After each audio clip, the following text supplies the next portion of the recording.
پہلے یہ دیکھیں کہ اس کا طریقہ صحیح ہے یا غلط، اور وہ نعمت حلال ہے یا حرام ہے، یہ سوچ کر کے وہ استعمال کرے. پھر یہ سمجھے کہ یہ اپنے قوت بازو کا کرشمہ نہیں ہے، یہ اللہ رب العزت نے نوازا ہے، اس کی نعمتوں کا استحضار کر کے اسے استعمال کرے. اور تیسرے نمبر پہ وہ یہ سوچے کہ یہ اللہ رب العزت کا حکم ہے، یہ جسم ہمارا نہیں، یہ باڈی ہماری نہیں، یہ دل دماغ ہمارے نہیں ہے، یہ سرکاری مشینریاں ہیں جو ہم کو عطا کی گئی ہیں، اس کو بچانا ہمارا فریضہ ہے.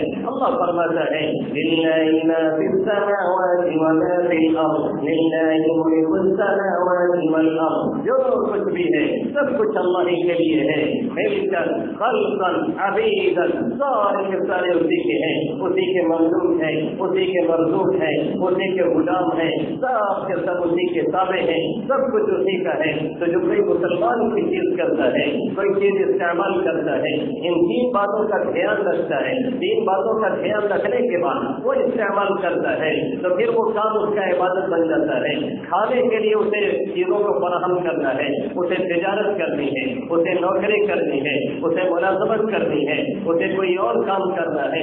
وہ یہ سوچ کے نکلتا ہے کہ ہم اللہ رب العزت کے حکم کے مطابق یہ کام کرنے کے لیے نکل رہے ہیں. اللہ کا یہ حکم ہے، کمانا بھی ایک فریضہ ہے، اللہ نے اس کا بھی حکم دیا ہے. اب مدنی صلی اللہ علیہ وسلم کا فرمان ہے کسب الحلال فریضۃ بعد الفرائض. اور فریضوں کی ادائیگی کے بعد، نماز پڑھنے کے بعد، روزہ رکھنے کے بعد، حج ادا کرنے کے بعد، زکات دینے کے بعد، جو خاص کام ہے یہ خاص ٹائم پہ ہے، اس ٹائم پہ انہیں ادا کرنے کے بعد پھر حلال روزی کا کمانا، حلال روزی کو لے کر کے آنا، اپنے پیٹ پالنا، اپنے بیوی بچوں کا انتظام کرنا، یہ ہمارے فرائض میں سے ہے. اللہ کے حبیب صلی اللہ علیہ وسلم فرما رہے ہیں، ہماری شریعت یہی کہہ رہی ہے ایک مسلمان جب کوئی کام کرتا ہے تو یہ سوچ کر کے کرتا ہے تو اس کا کھانا بھی عبادت ہے، اس کا پینا بھی عبادت ہے، اس کا پہننا بھی عبادت ہے، اس کا چلنا بھی عبادت ہے، اس کی تجارت بھی عبادت ہے، اس کی ملازمت بھی عبادت ہے، اس کی دن رات کی دوڑ دھوپ بھی عبادت بن جاتی ہے. جب اس کی نیت صحیح ہوتی ہے اور اس کی سوچ صحیح ہوتی ہے اور اس کا طریقہ کام صحیح ہوتا ہے اور جو چیز وہ لا رہا ہوتا ہے وہ چیز صحیح ہوتی ہے تو پھر ساری کی ساری چیزیں اس کی عبادت میں شمار ہوتی ہیں. یہ ہے بنیادی فرق ایک مسلمان اور کافر کے درمیان، اور یہی فرق ہمیشہ ہونا چاہیے اور دل و دماغ میں رہنا چاہیے کہ ہم جو کچھ لا رہے ہیں اور جو کچھ استعمال کر رہے ہیں اس میں یہ استحضار رہے، دل و دماغ میں یہ بات بیٹھی رہے کہ اللہ تعالیٰ کی عطاؤں میں سے ایک عطا ہے. اور دوسرے ذہن و دماغ میں یہ خیال رہے کہ یہ قوت بازو کا کرشمہ نہیں ہے، اللہ رب العزت نے اسے نوازا ہے. تیسرے ذہن و دماغ میں یہ بات رہے کہ اللہ کے حکم کے مطابق ہم اور آپ اسے استعمال کر رہے ہیں. جب اس سوچ کے ساتھ چلیں گے تو یہ تمام کی تمام چیزیں ہماری عبادت ہو جائیں گی. اور اگر یہی ذہن سے نکل گیا تو عبادت بھی شاید عبادت نہ رہنے پائے.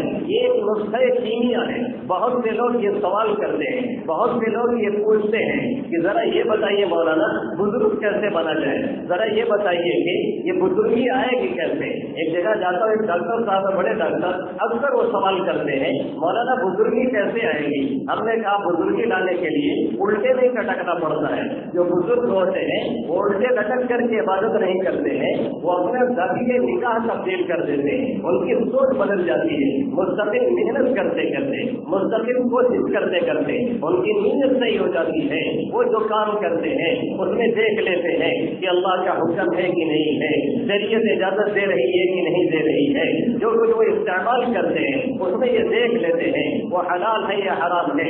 جس طریقے سے وہ لا رہے ہوتے ہیں اس طریقے کا وہ جائزہ لے لیتے ہیں کہ وہ طریقہ جائز ہے یا ناجائز ہے. پھر اس کے بعد جو کچھ کھا رہے ہوتے ہیں اللہ کے حکم کو سمجھ کے کر رہے ہوتے ہیں. اگر بیوی کے ساتھ بھی جا رہے ہیں تو بھی اسے اللہ کا حکم سمجھتے ہیں. اگر لقمہ کھا رہے ہیں تو بھی اسے اللہ کا حکم سمجھتے ہیں.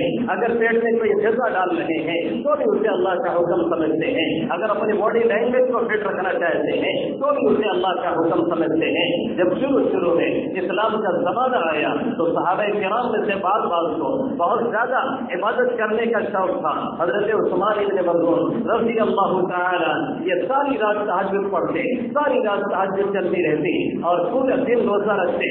اللہ کے حبیب صلی اللہ علیہ وسلم کو معلوم ہوا, آقا مدنی صلی اللہ علیہ وسلم نے طلب کیا, آپ نے بلایا اور بلا کر کے آپ نے فرمایا کہ ایسا مت کرو, اور دیر تک سوال و جواب چلتا رہا.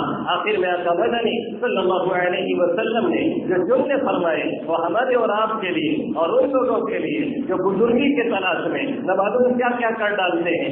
آقا نے فرمایا کہ ان لنفسک علیک حقا وان لعینیک علیک حقا وان لزوجک علیک حقا وان لاہلک علیک حقا وان لضیفک علیک حقا.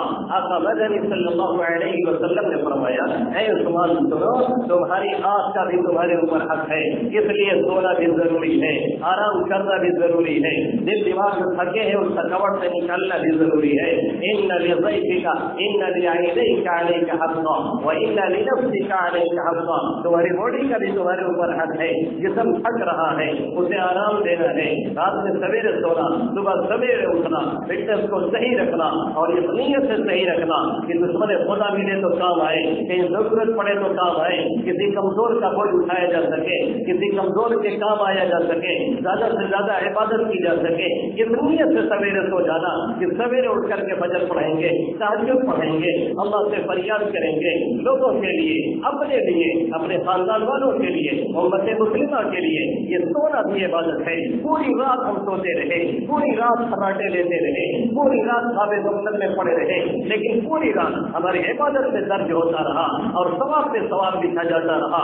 ان لنفسک علیک حقا وان لعینیک علیک حقا. تمہاری جسم کا بھی تمہارے اوپر حق ہے, آنکھوں کا بھی تمہارے اوپر حق ہے. وان لزوجک علیک حقا, اہلیہ کا بھی حق ہے, بیوی بچوں کا بھی حق ہے, ان کو بھی ٹائم دینا ضروری ہے.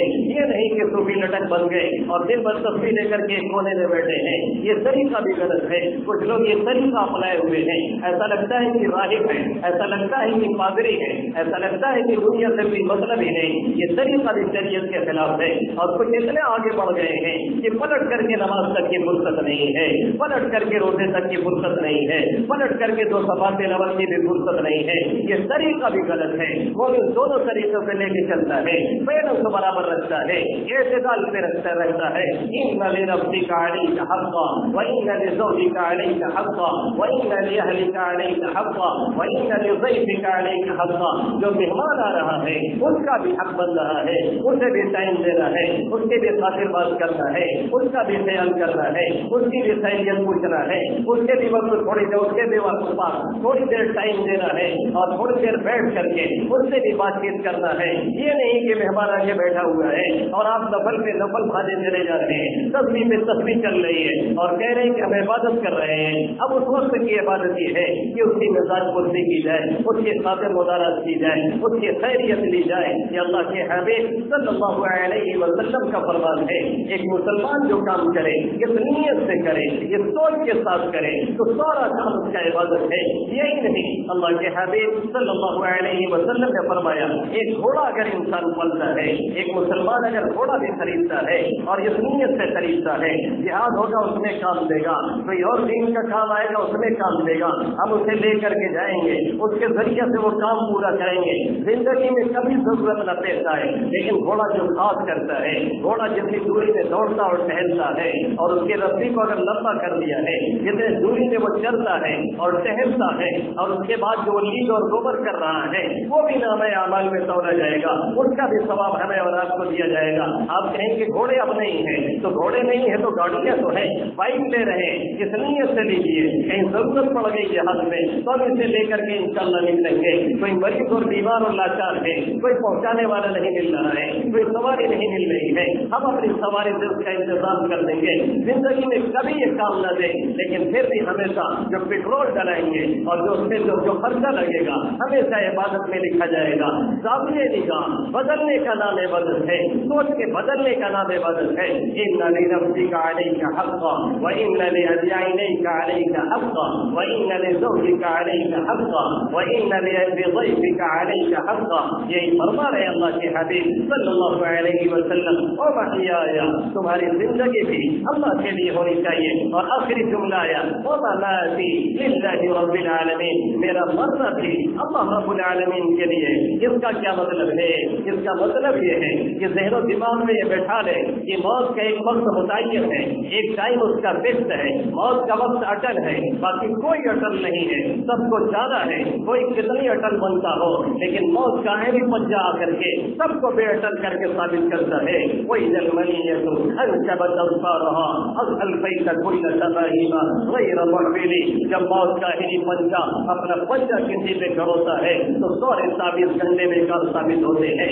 کسی جند فرزان جاز سے فوج کہ در دن نتیجت داروئے موت، سارے کے سارے حکما، سارے کے سارے ڈاکٹر، سارے کے سارے اطباء اس وقت آج کھڑے نظر آتے ہیں جب موت اپنا آخری پنجہ گھڑوتا ہے۔ کوئی میڈیسین میں کوئی دوا نہیں ہے، کوئی حکمت میں کوئی ایسی حکمت نہیں ہے جس کے ذریعے سے کسی اٹل کی موت کو ٹالا جا سکے۔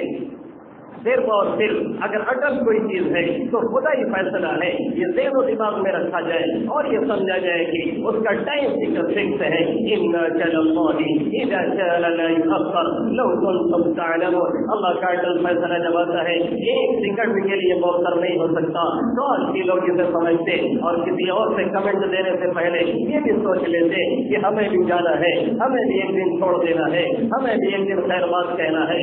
آخر ہم اتنے غفلت میں کیوں جی رہے ہیں؟ ہمیں یہ پتا ہے کہ مرنا ہے، ہمیں یہ پتا ہے کہ موت تھپٹا مارنے والی ہے، ہمیں یہ پتا ہے کہ اس کا آخری پنجہ جس کے اوپر پڑتا ہے لاش چاہو اسے چھڑایا نہیں جا سکتا ہے، پھر اتنی غفلت کیوں ہے؟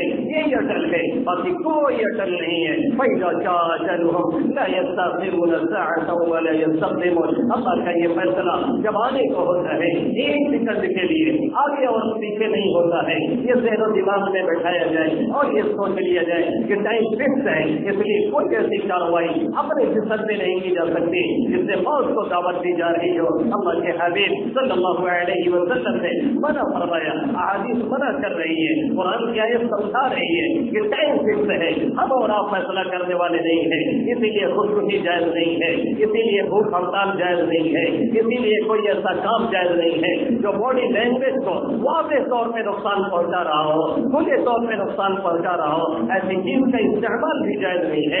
یہ ہماری چیز نہیں ہے، اللہ کی امانت ہے، جب وہ چاہے گا لائے گا، جب چاہے گا لے کر کے جائے گا۔ کتنے تکلیف میں کتنے پریشانی میں انسان ہو، اللہ سے کہے اللہ جب تک بہتر ہے تب تک یہاں رہے، اور جب تک بہتر نہیں ہے تب اٹھا لے، لیکن موت کی دعا جائز نہیں۔ خباب بن عارف رضی اللہ تعالی ایک مرتبہ بیمار ہوئے، بیماری کی حالت میں جب شدت بیماری نے پکڑا تو لوگوں نے کہنے لگے اگر اس کی اجازت ہوتی موت مانگ لی جائے تو آج میں بہت مانگ لیتا اور خودکشی کر لیتا، لیکن اللہ کے حبیب صلی اللہ علیہ وسلم نے اس سے منع فرمایا ہے، یہ پیغام دیا اللہ نبی صلی اللہ علیہ وسلم نے ان صلاتی و نسکی و محیای و مماتی، بے شک میری نماز، بے شک میری عبادت، بے شک میری قربانی، بے شک میرا حج، میرا صدقہ و زکات، میرا روزہ اور جو کچھ بھی عبادت ہے، پھر میرا جینا، پھر میرا مرنا، سب کچھ اللہ رب العالمین کے لیے ہے۔ اللہ کے فیصلے کے مطابق اگر زندگی گزر رہی ہے تو بہت اچھی ہے، اسی لیے ڈاکٹر عبدالحی صاحب نور اللہ مرتضیٰ نے کہا کہ نیتیں تو ہر وقت بھول جاتی ہے اور بدل بھی جاتی ہے۔ نماز میں نیت کر کے کھڑے ہوتے ہیں، پھر مان لیں کہاں کہاں ٹہل رہے ہوتے ہیں، کوئی آلو خرید رہا ہے، کوئی پیاز خرید رہا ہے، کوئی جا کر کے بازار میں بکرا ڈھونڈ رہا ہے، تو کوئی پڑھنے میں حصہ لے رہا ہے، کوئی کچھ کر رہا ہے، نیتیں کہاں کہاں دوڑتی ہے، کوئی بھروسہ نہیں۔ اس لیے حضرت نے فرمایا کہ صبح جب کیا کرو تو یہ نیت کر لیا کرو کہ آج جتنے جائز کام اور آج جتنے اچھے کام کریں گے سب اللہ رب العالمین کے لیے کریں گے، کمانے جائیں گے تو اس کے لیے، ملازمت میں جائیں گے تو اس کے لیے، سوچ کے جائیں گے اس کا حکم ہے، نماز پڑھیں گے تو سوچ کے پڑھیں گے کہ اس کا حکم ہے، زکات دیں گے تو سوچ کے دیں گے، قربانی کریں گے تو سوچ کے کریں گے کہ اس کا حکم ہے، کسی کو دکھانے سنانے کے لیے نہیں۔ پھر بیچ میں اگر نیت میں کچھ چھوڑ بھی آ گیا، نماز پڑھنے کے لیے کھڑے ہو گئے نیت اچھی کر کے، بیچ میں غفلت بھی آ گئی تو بھی انشاءاللہ تعالی اللہ رب العزت قبول فرما لیں گے۔ اللہ ہمیں بھی اخلاص کی توفیق نصیب فرمائے اور آپ سبھی حضرات کو آمین یا رب العالمین۔ وما علینا الا البلاغ المبین۔